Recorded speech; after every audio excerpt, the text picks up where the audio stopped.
Lustiga Huset may be the world's best funhouse.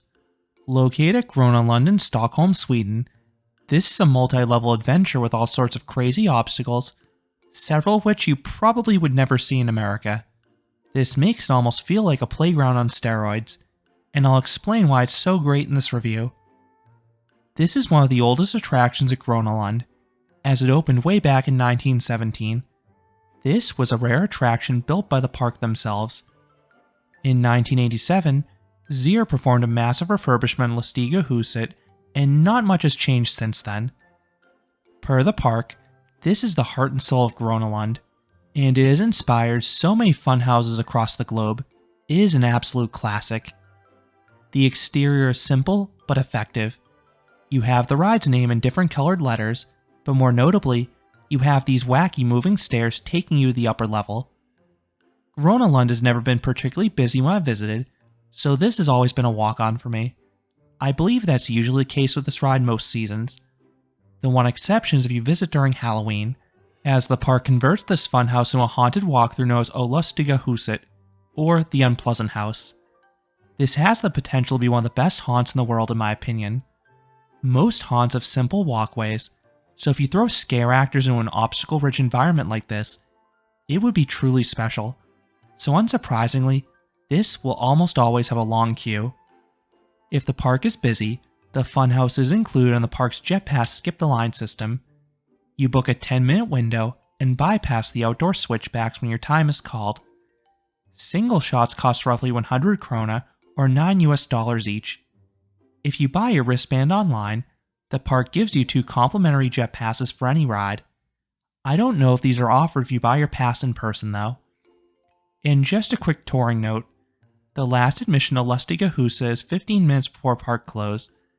This gives the final guests enough time to complete the funhouse without having to rush through it. Once it's your turn, you start with the moving stairs. While the funhouse as a whole doesn't have a minimum height requirement, you do need to be 120 centimeters or roughly 48 inches to do the moving stairs. Otherwise, you need to do the regular static stairs. And that height requirement sort of tips you off that this part is pretty wild. The sliding stairs are pretty freaky. They are very steep. If you let go and fall backwards, you could get seriously hurt. But I love seeing how quickly I can get to the top by taking these giant steps upwards. At the top, you have an elevated walkway. If you pause here and look outwards, you get some awesome views of Monsters Finale as the train cycles by. Then you head indoors. You'll start hearing this cheerful music. Then you encounter a trippy surprise. The walls are black and white striped, which will definitely throw off your vision. Then the floor is this non-flat zigzag, so it's pretty easy to stumble in here. The next rooms make you feel like a child. You have these colorful decals on the wall and random sounds playing, such as a seagull cawing. Then you have 2 options to go down a level. You can either take a weird staircase or this odd conveyor belt slide. I much prefer the latter. It is slow, but it's deliberately bumpy so it has some character to it. Next is a hallway with some tree decorations and these shifting floor panels. Nothing too crazy here. You then have another mind-bending sequence. You have these multicolored striped walls and giant vertical spinning columns. Like those columns you see at barber shops. If they spin with your motion, they're easy to navigate. But if you are riding with some friends, I recommend spinning the columns opposite your direction of travel. Then it will act as a brake of sorts on the people behind you, catching them off guard. Next you are in this robot room. The floorboards quickly shimmy side to side, which can easily throw off your balance, especially if your foot is on 2 panels at once. You then have one of my favorite parts, the Turkey Trot. These are these bouncing bridges that flex upwards with their fulcrum being in the center. They move faster than you may expect, so if you're at the center when they reach their highest point, you can actually get some airtime. Some people will deliberately jump here to get some really good height. Next is a weird staircase split down the middle. The steps on each side are at different heights, so you really have to watch your step. I find it easier just to walk on one side. You then have a hallway with these mini suspension bridges. They look innocent, but their compactness causes them to squish inwards when you walk over them if you step in the middle. You then have a wavy ramp taking you downwards. It's not as easy as it looks because of the busy walls and the railing height changing throughout. At the bottom, you'll find a spinning wheel.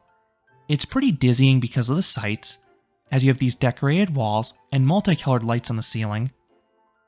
You then walk over a vibrating platform that'll make your whole body quiver. This is accompanied by some jackhammering decals on the wall, which is really fitting. You then have an infinity room. You enter through a staircase in the floor in the middle. Then you have mirrors on all sides, so the room seems endless in all directions. Next is an effective illusion tunnel. You have a spinning barrel around you, making it feel like you're inverting when you're not actually. Then comes an actual spinning barrel. Having these two effects back to back is brilliant. This one is massive in size, so it's impossible for anyone to do a handstand, although people will still try and fail. You then have another bizarre staircase taking you upstairs. The steps in this one are slanted in different directions. Now it's time for more mirrors, specifically a mirror maze. It is short, but solid as the mirrors are clean, so it's pretty easy to take a wrong turn or two. Then you have a crooked room. It is fun trying to contort your body with a room so you can have the right center of gravity to navigate it properly. Otherwise, you will stumble like a drunken sailor. Now it's time for the grand finale, and my favorite part to be honest, the big wooden slides. You have two of them side by side. They're identical, so pick whichever one is the shorter weight. An employee will load a mat. Once seated, it will automatically raise up in the air, sending you down the slide. You enter through a mouth, and then the slide takes place in a dark tunnel. These slides are quite slick. You have a speedy double down. No airtime, but it does have some zip. When you emerge at the bottom, you have a hill upwards. I was hopeful it would send me airborne like the humps on Luna Park Sydney slides, but it's a bit too gradual to do so. Still, this is a very enjoyable conclusion.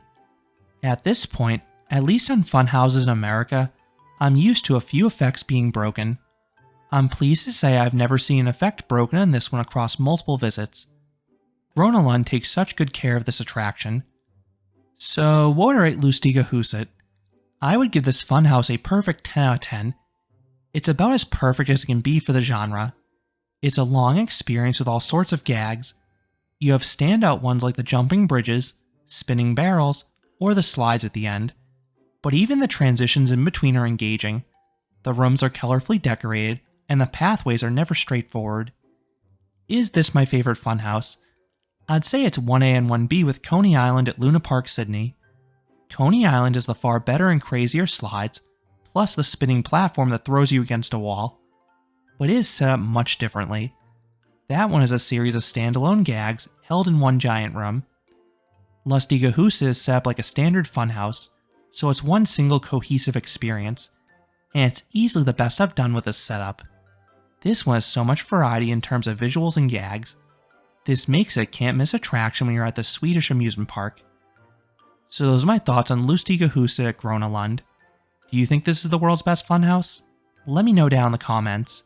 If you enjoyed this review, I would appreciate it if you gave this video a like, and you consider subscribing, because there'll be a lot more roller coaster amusement park videos here at Canopy Coaster. Thanks for watching.